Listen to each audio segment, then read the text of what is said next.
नीलाम्बुजश्यामलकोमलाङ्गं सीतासमारूढवामभागं पाणौ महासायकं चारुचापं नमामि रामं रघुवंशनाथं। श्री अवध बिहारी तेरी आरती गाऊं, अवध बिहारी तेरी आरती गाऊं, हे सीताराम तेरी आरती गाऊं, हे सीताराम तेरी आरती गाऊं, आरती गाऊं रघुबर आपको रिझाऊं, आरती गाऊं रघुवर तुमको रिझाऊं, हे सीताराम तेरी आरती गाऊं। कनक सिंहासन राजत जोरी, दशरथ नंदन जनक किशोरी, दर्शन कर आनंद मना, हे सीताराम तेरी आरती गाऊं।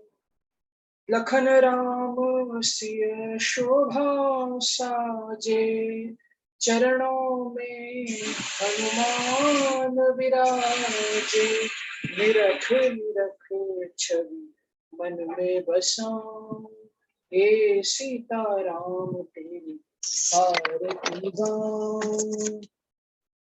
मैं सेवक मेरे नाथ आप हो, हर पल मेरे साथ आप हो, तन मन धन चरणों में चढ़ाऊं, हे सीताराम तेरी आरती गाऊं।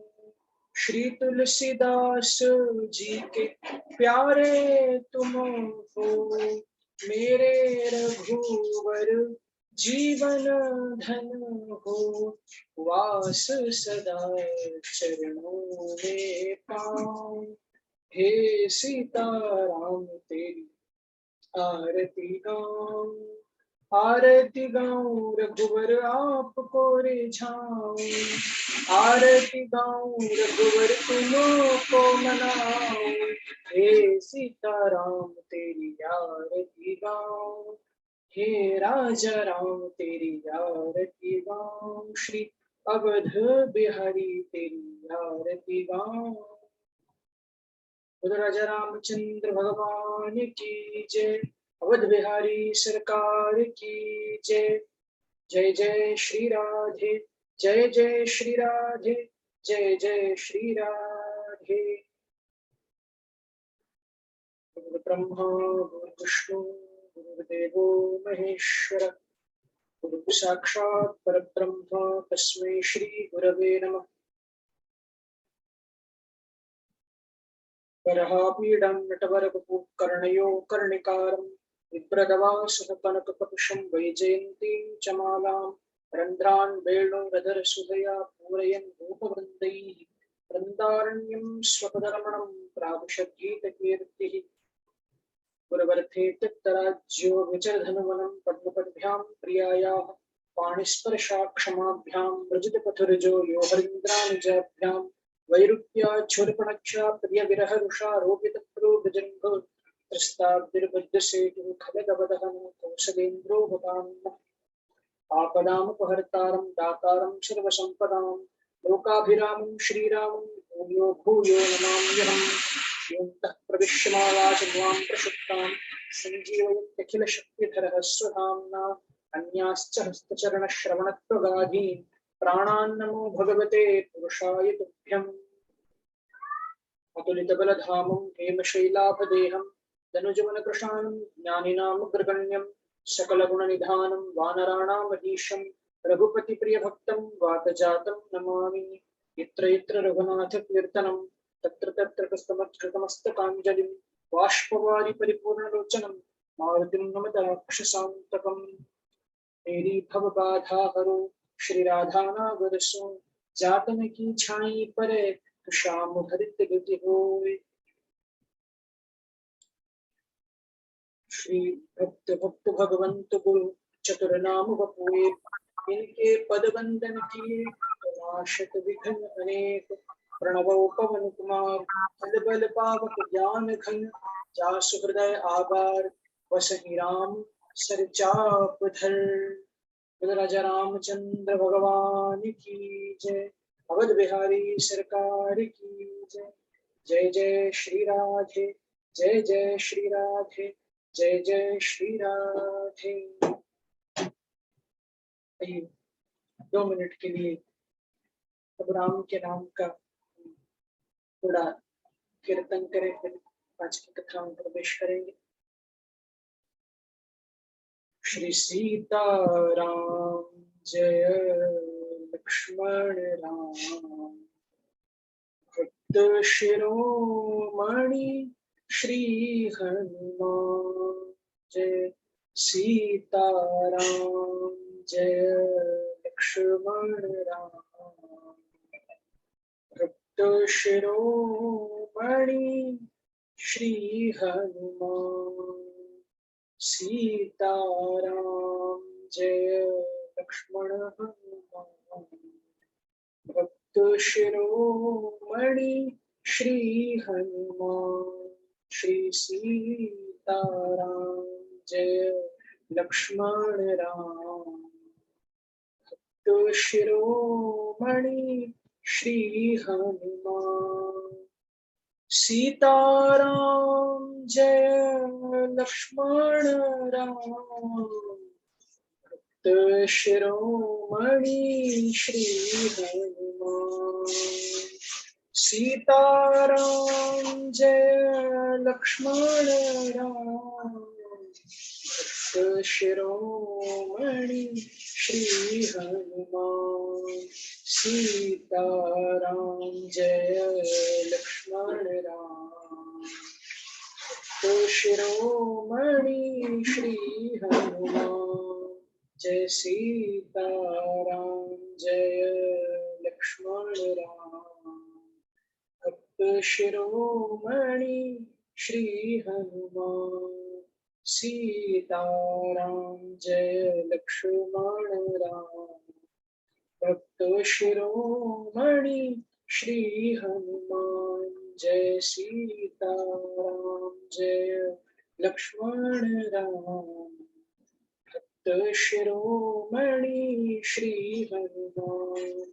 ओ भक्त शिरोमणि श्री हनुमान, जय भक्त शिरोमणि श्री हनुमान। राजा रामचंद्र भगवान की जय, सीता रामचंद्र भगवान की जय, हनुमान जी महाराज की जय। जय जय श्री राधे, जय जय श्री राधे, जय जय श्री राधे। आज कथा का 8वां दिन है और एक दिन हमारा शेष है इस यात्रा में। कल बड़े आनंद में हमने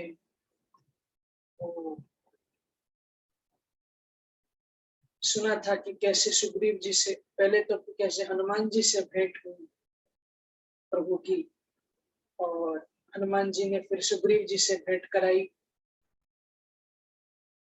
जब सुग्रीव जी से भेंट कराई तो कहा सुग्रीव जी ने कि देखो हमारे पास कोई सेना नहीं है, सब वाली के कब्जे में है। तो कहा प्रभु ने वहां एक अग्नि प्रज्वलित की और मित्रता का वो संकल्प लिया कि आज से हम दोनों मित्र हैं, हम एक दूसरे के सहाय बनेंगे। तो प्रभु ने पूछा कि सुग्रीव अब बताओ कहाँ वाली रहते हैं, हम कल ही जाएंगे। तो पूछा सुग्रीव जी ने कि देखो प्रभु, आपको उसके ताकत का अंदाजा नहीं है, उसको आप सहज में नहीं मार सकते हो, आपको कोई तंत्र करना पड़ेगा।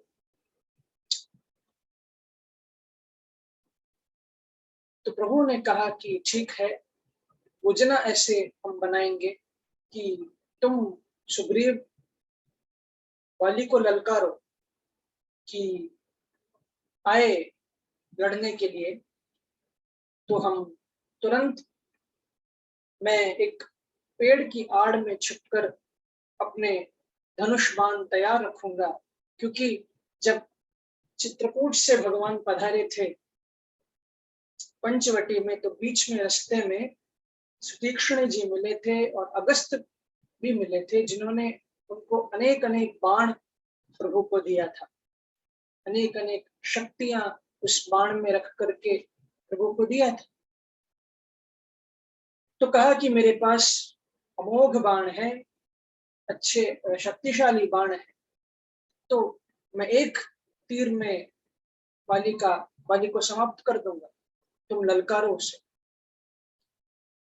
तो जैसे प्रभु ने कहा वैसे ही सुग्रीव गए और उस किष्किंधा राज्य में और ललकारा कि आओ वाली, अगर तुम में ताकत है तो मेरे से लड़ने आओ। तो वाली ने जब आवाज सुनी तो कहा कि ये सुग्रीव को क्या हो गया आज, ये तो छुप करके कहीं तो मेरे डर से बैठा हुआ था, इसको आज किसकी ताकत इतनी आ गई कि आज ये ललकार रहा है मुझे, जरा जाकर देखूं मैं। तो गए बाहर और देखा जब सुग्रीव को, तो शुरू हो गई लड़ाई, गदा से गदा टकराई, कुश्ती शुरू होने लगी, एकदम पटक पटक करके सुग्रीव जी को बहुत घायल कर दिया। प्रभु वहां से देख रहे थे, लेकिन बात ये थी कि सुग्रीव और वाली दोनों दिखने में एक जैसे ही थे। तो प्रभु ने कहा कि अगर मैंने गलती से भी तीर सुग्रीव को लगा दी और सुग्रीव का प्राणांत हो गया, तो फिर मैं अपनी मित्रता के कैसे निभाऊंगा। तो भाग करके चले आए सुग्रीव जी, वहां से दौड़कर और राम जी के पास आए और कहा कि प्रभु, मैंने पहले ही आपसे कहा था कि वाली को मारना कोई आसान बात नहीं है, व्यर्थ में आपने उससे मेरी मार लगवा दी और मैं घायल हो गया, आपने तीर भी नहीं मारा। आपने तो कहा था आप तीर मारोगे, लेकिन व्यर्थ में मैं ही घायल हो गया। पहले ही कहते मैं नहीं मार सकता तो फिर मैं जाता ही नहीं वहां ललकारने के लिए।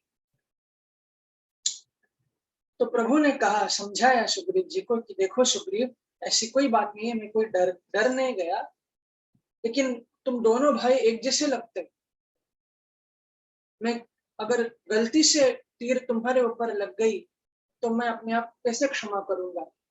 इस बार आप एक काम करना, मैं एक माला दे रहा हूँ, इस माला को तुम पहन करके जाना, तो मुझे ये पता चलेगा कि जो माला पहना है वो सुग्रीव है, उसको नहीं मारना। और प्रभु ने उस रात अपने कर कमल का जब स्पर्श कराया एक एक अंग पे सुग्रीव जी के, तो सारे घाव जो सुग्रीव जी के थे सब शांत हो गए, एकदम स्वस्थ सुग्रीव हो गए। फिर अगले दिन फिर से सुग्रीव जी ने ललकारा कि आओ, ताकत है तो मेरे से लड़ो। तो वाली बोला, इसको क्या हो गया है पागल, पहले तो कल ही मार इतना पटक करके मैं गया, इसको तो फिर से आ गया, चलो आज भी जाकर के देखते। लेकिन पत्नी जो थी सुग्रीव वाली जी की, उसने कहा कि देखो, मुझे खबर मिली है कि राम जी, क्योंकि इनकी जो पत्नी थी उनको, वो बड़ी, मैंने ये पॉलिटिक्स शास्त्र में बड़ी निपुण थी, इसलिए उनको सब खबर तुरंत लग जाती थी।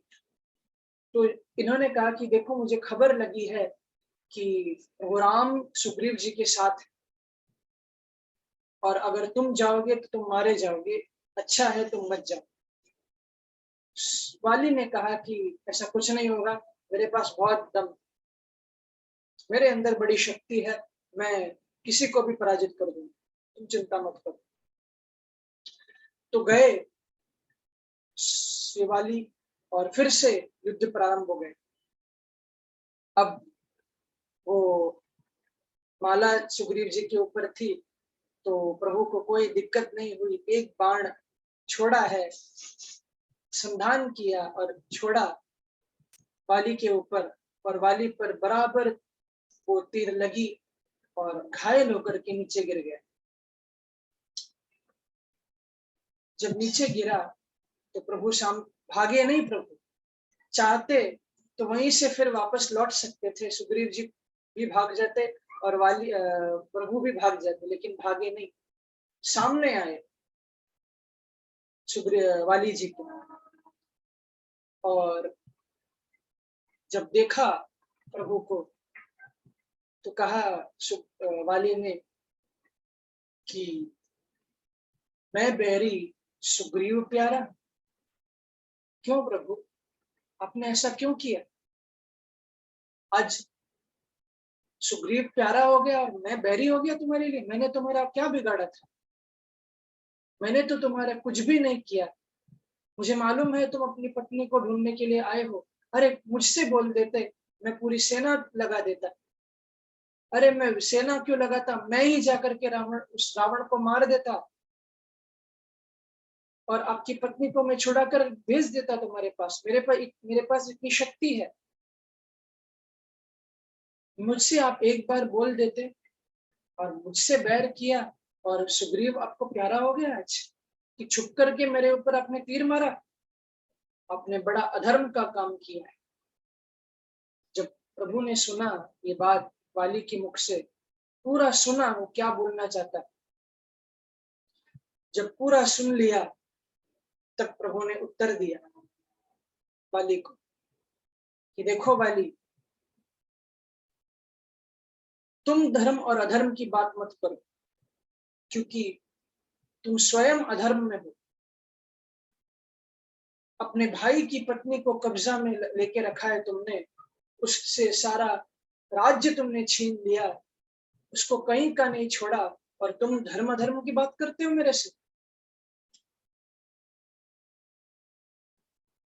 मैं चाहता, तुमने बराबर कहा, मैं चाहता तो तुम्हारे पास मदद मांगने के लिए आ सकता था, लेकिन मैं कोई अधर्मी के पास, जो अपनी पत्नी और जो खुद खुद दूसरों की पत्नी को कब्जे में करा करके रखा है, वो मेरी पत्नी को, दूसरे की पत्नी को छुड़ाएगा कैसे? मैं कोई अधर्म में तुम्हारे साथ सहभागी नहीं होना चाहता। तुम धर्म अधर्म की बात मत करो मेरे से। तो जब ऐसा कहा तो वाली को अपनी गलती मालूम पड़ी, तो लेकिन जाते जाते वो वाली भी कह गया कि देखो प्रभु, हाँ मैंने गलती तो की है, और ठीक है आज आपने मुझे मारा है तो मुझे ये सौभाग्य मिला, आपके हाथों से मेरी मृत्यु हुई है आज, तो कोई बात नहीं, लेकिन आप मुझे आप वचन देना। मेरा बेटा है यहाँ अंगद, अब मैं चला जाऊंगा तो इसका अभी कोई सहारा नहीं है। आप इतना मेरे लिए करना कि मेरे अंगद को अपने शरण में रख।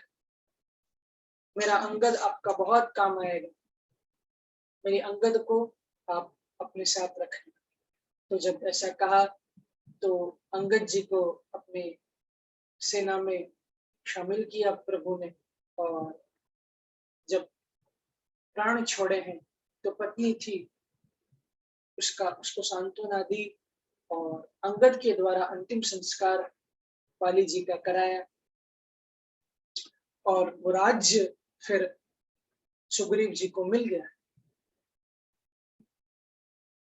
लेकिन ये जब हुआ, ये वर्षा ऋतु चल रही थी, चातुर्मास का वो टाइम था। तो सुग्रीव जी ने कहा कि देखो प्रभु, अभी वर्षा की ऋतु है, तो अब अगर हम ढूंढने भेजेंगे तो बड़ी तकलीफ होगी कि वर्षा है और बड़ी घनघोर हो रही है। तो ये वर्षा आप रुक जाने दो, चातुर्मास पूरी हो जाने दो, फिर हम अपनी सेना लगा देंगे आपकी उस पत्नी माँ सीता को ढूंढने के लिए। जब ऐसा कह करके राज्य में चला गया, प्रभु उसी ऋषिमुख पर्वत पर बैठ करके इंतजार करने लगे।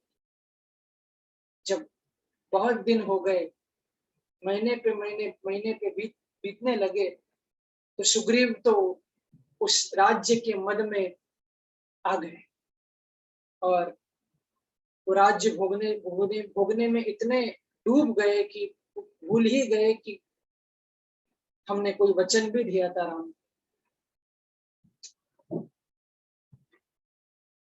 तो राम जी लक्ष्मण जी को बोल रहे थे कि देखो लक्ष्मण, सुग्रीव भी हमको भूल गया। हमने तो मित्रता की थी उससे, उसका राज्य उसको वापस दिला दिया, लेकिन शायद सुग्रीव हमको भूल गए।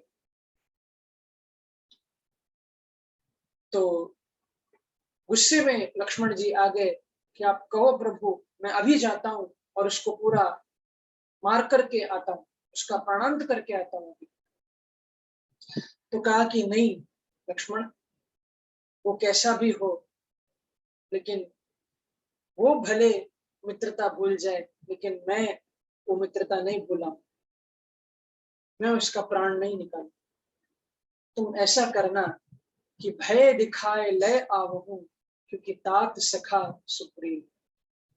थोड़ा सा उनको भय दिखाना, क्योंकि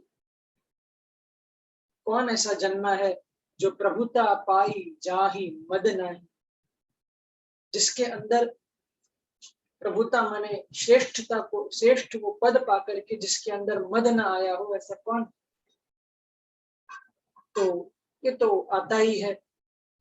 तो बस उसको थोड़ा भय दिखाना और मेरे पास लेकर आना, क्योंकि उसको मारना नहीं, क्योंकि वो मेरा मित्र है। क्योंकि भगवान भी हमारे जीवन में लक्ष्मण जी को भेजते हैं। मालूम है लक्ष्मण जी कौन है? भय दिखाए लय आवहूं। जब हम थोड़ा भगवान को बोलने लगते हैं, हम भी सुख जब आता है तो धीरे धीरे थोड़ा भगवान को बोलने लगते हैं, उस सुख में ही हम डूबने लगते हैं। इतना अच्छा लगता है कि जिसने दिया उसको भूल जाते हैं और उस सुख में हम डूब जाते हैं। तो भगवान करते हैं ठीक है, तुमको सुख प्यारा है तो तुमको मैं सुख तो नहीं छीनूंगा, लेकिन थोड़ा थोड़ा मैं बीच में दुख देता रहूंगा, वो दुख के पत्थर डालूंगा तुम्हारे ऊपर, तो शायद तुम मेरी ओर उड़ जाओ। ये लक्ष्मण कौन है? ये थोड़ा थोड़ा जो हमारे जीवन में दुख आता है, और जब दुख आने लगता है तो हाय राम तो निकल ही जाता है, भले राम राम ना निकले। तो प्रभु भी, वैसे तो प्रभु दुख सुख और दुख इसके बीच में नहीं पड़ते, लेकिन फिर भी ये एक थोड़ा समझने की बात है कि प्रभु भी बीच बीच में थोड़ा अगर दुख आ रहा है तो हमको समझना चाहिए कि ये लक्ष्मण जी आ रहे हैं,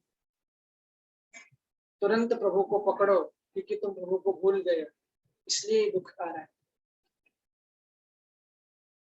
तो लक्ष्मण जी को भेजा है और भेज करके जब लक्ष्मण जी आए तो कहा कि अरे क्योंकि वहां नृत्य, अप्सराओं का नृत्य चल रहा है वहां। लक्ष्मण जी जब पहुंचे तो सब भंग कराया और कहा कि सुग्रीव तुम सब भूल गए, मुझे प्रभु राम ने भेजा है। तुमने ये संकल्प लिया था कि जब वर्षा ऋतु हो जाएगी तो तुम आओगे और मदद करोगे। अब तो बड़े दिन बीत गए, तुम आए ही नहीं, तुम भूल गए।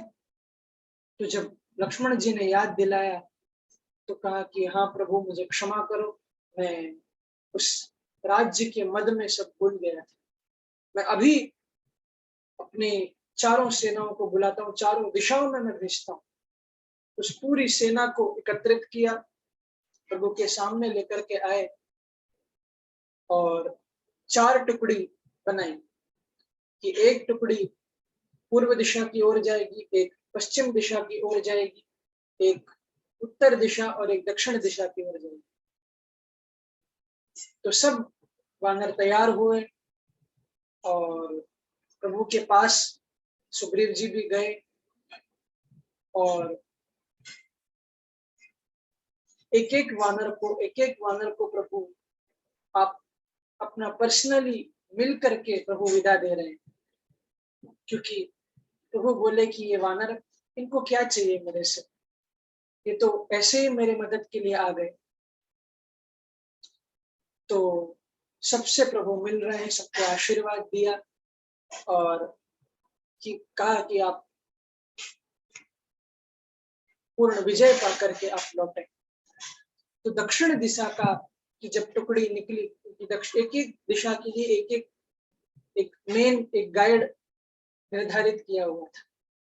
तो जो ये दक्षिण दिशा की ओर जा रहे थे उसको अंगद जी संभाल रहे थे और उस अंगद जी की टीम में हनुमान जी भी तैयार है। हनुमान जी हैं, जामवंत जी हैं, ऐसे महान महान योद्धा है।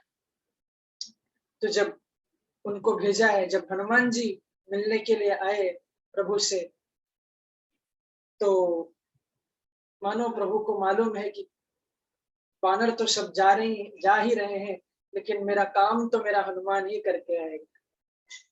तो अपना अंगूठी उतारी और हनुमान जी को दी कि हनुमान, यदि तुमको सीता जी मिले तो ये चिन्ह उनको बता देना, ये अगर वो देखेगी तो उसको पहचान में आएगी कि ये मेरी ही अंगूठी है और तुमको उनको शंका नहीं होगी कि तुम कौन। तो अंगूठी लेकर के दिया, प्रभु ने आशीर्वाद लिया, दंडवत प्रणाम किया। हनुमान जी ने जा रहे हैं दक्षिण दिशा की ओर, पूरी वानर सेना सब दिशा की ओर जा रहे हैं और ये सुग्रीव जी ने ये सब लोगों को ये देकर के एक वार्निंग देकर के भेजा था कि यदि चारों दिशाओं से तो मैं भेज रहा हूं, लेकिन अगर सीता जी को खोज करके तुम नहीं लाए तो तुम्हारा प्राणांत कर दूंगा। तो ये वार्निंग देकर के भेजा था सबको। तो सब गए और दक्षिण दिशा की ओर भी सब वो वानर जा रहे थे।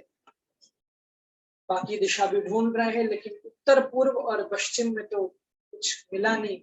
जब दक्षिण वाले जा रहे थे तो वो भी भूखे प्यासे भटक रहे थे।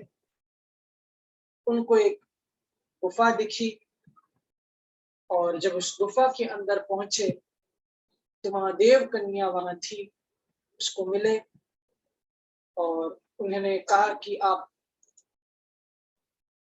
इस गुफा से पार होकर जब जाएंगे तो वहां आपको जल मिलेगा पीने के लिए और आपको रास्ता भी मिलेगा। तो सब गए हैं वहां, उसके पार समुद्र की पूरी एक समुद्र का तट है और पूरा समुद्र है, विशाल समुद्र। वहां पर कोई चिन्ह नहीं है कि कहाँ हमको जाना है, अब कहाँ हम जाएंगे, आगे किधर जाएंगे, कुछ पता नहीं। सब वानर सेना वहां बैठ गई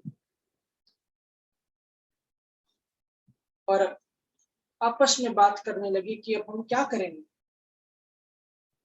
दिशा तो उस देव कन्या ने दी, लेकिन कहाँ जाना है, किससे मिलना है, कैसे इसको पार करेंगे, यहाँ से कहाँ जाना है, मुझे हमको कुछ पता नहीं। तो अंगद जी बोल रहे थे कि देखो, वापस जाएंगे तो भी मरना है और यहाँ रहेंगे, भूखे हैं फिर भी मरेंगे, अच्छा है कि यही हम प्राण त्याग कर दें, वही अच्छा हो। जब ऐसा बोल रहे थे तो बीच में ये भी बोल पड़े अंगद जी कि हमारे से तो भाग्यवान वो जटायु थे, कम से कम प्राण छोड़ने से पहले कुछ प्रयास तो किया उन्होंने सीता जी को बचाने के लिए। हमने तो प्रयास भी नहीं किया, सीता जी का दर्शन भी नहीं किया, हम क्या मुंह लेकर के जाएंगे। जब ऐसे बोलने लगे, जटायु का नाम लिया, तो वहां जटायु के ही भाई थे संपाति, उन्होंने जब सुना कि मेरे भाई का नाम कोई ले रहा है, तो क्योंकि संपाति जी वहां बैठे थे और पूरी वानर सेना को देखे भूखे थे संपत्ति जी, और पूरी वानर सेना को देख रहे थे कि और सोच रहे थे कि भगवान ने अच्छा किया जो इन वानरों को यहाँ भेज दिया, हमारे भोजन का व्यवस्था कर दिया। आज मैं इनको ही भोग लगाऊंगा, ये तो फिर भी मर नहीं आए हैं इधर, ये मर के जाएंगे, इनका भोग आज ही लगा दूंगा। तो ये सोच करके संपत्ति जी बैठे थे। लेकिन जब जटायु का नाम सुना तो कहा कि किसने कहा जटायु, मेरा बड़ा भाई है वो, या मेरा छोटा भाई है वो, कहाँ है जटायु, मुझे तो मिल के बहुत दिन हो गए उससे। जब अंगद जी को पूछा तो कहा कि जटायु जी तो अपना प्राण त्याग कर चुके हैं। सीता जी को जब रावण लेकर जा रहा था तो जटायु जी ने बड़े पराक्रम से उस रावण को रोकने की कोशिश की, और उस पराक्रम को करते करते उस रावण ने वो खड्ग मारा, जिससे पंख टूट गए और प्राणांत हो गया जटायु जी का। ऐसा जब कहा तो संपत्ति ने कहा कि मेरे भाई ने इतना बड़ा पराक्रम किया तो मैं भी कुछ करूंगा। वैसे तो मैं बूढ़ा हो चुका हूं, मैं अब कुछ युद्ध तो मैं नहीं लड़ सकता, हाँ लेकिन मैं इतना तुमको, क्योंकि गीधों की जो नजर है वो बड़ी तेज होती, बड़ी दूर तक वो देख सकते हैं, तो मैं तुमको रास्ता बताऊंगा। तो देखा संपाति ने कि समुद्र के पार एक नगरी है स्वर्ण की, और उस नगरी के अंदर अशोक वाटिका है, जहां उस अशोक वाटिका में सीता जी बैठी हुई। तो कहा संपाति जी ने कि देखो इस समुद्र के पार वो लंका नगरी है, जहां रावण की वो नगरी है स्वर्ण की, और वहां पे अशोक वाटिका में सीता जी बैठी हैं, जाओ खोजो, जो तुम्हारे में पराक्रम हो तो समुद्र को पार करो और खोजो सीता जी। ऐसा रास्ता बताया। अब उन वानरों में होड़ लगने लगी कि कौन उस समुद्र को लांघेगा।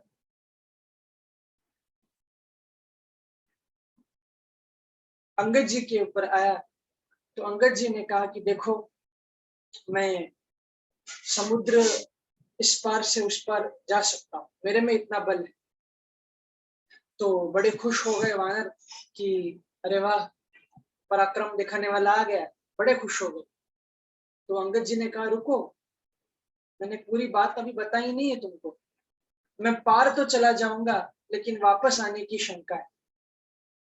सब वानर बोले अरे ये बोलने की क्या जरूरत थी, फिर बोलते ही नहीं, तुम जाओगे फिर वापस नहीं आओगे, फिर क्या फायदा।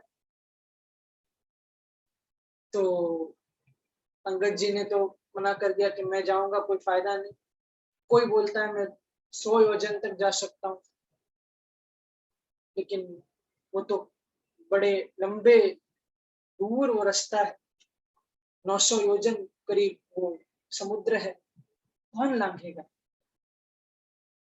तो जामवन जी जब वहां थे, जामवन जी ने कहा कि मेरे पास अगर मैं बूढ़ा ना होता, क्योंकि मैंने पृथ्वी की 3 बार परिक्रमा की है, मेरे में बहुत शक्ति थी, लेकिन अभी तो मैं बूढ़ा हो चुका हूँ, मैं कुछ नहीं कर पाऊंगा। लेकिन जामवन जी की नजर जब हनुमान जी पे गई, चुपचाप शांत एक शिला के ऊपर बैठे थे हनुमान जी, तो जब जामवन जी की नजर गई हनुमान जी के पास, तो गए हनुमान जी के पास और कहा कि हनुमान, आप इतने शांत क्यों बैठे हो? अरे आप में तो अपार शक्ति है,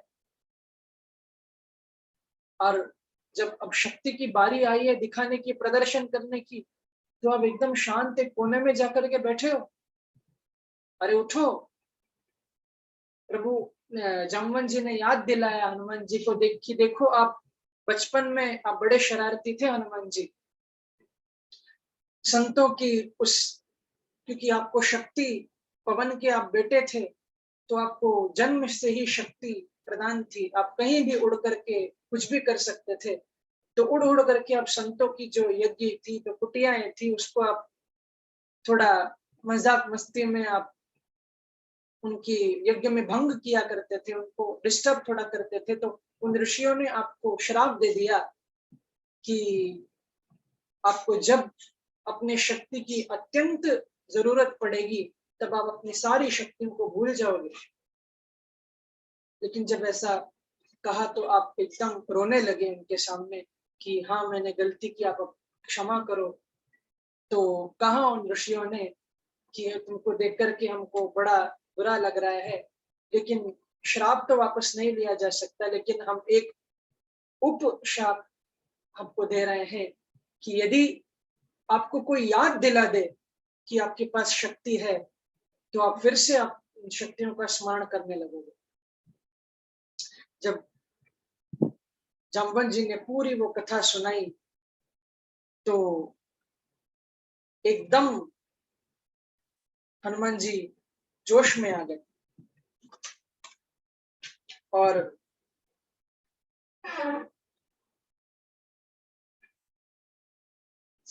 इतना करो तात तुम जाई, सीत ही देखी कहु सुधि लाई, सुधि आई, तब निज भुज बल राजीव नयना, कौतुक लागी संग कपि सेना।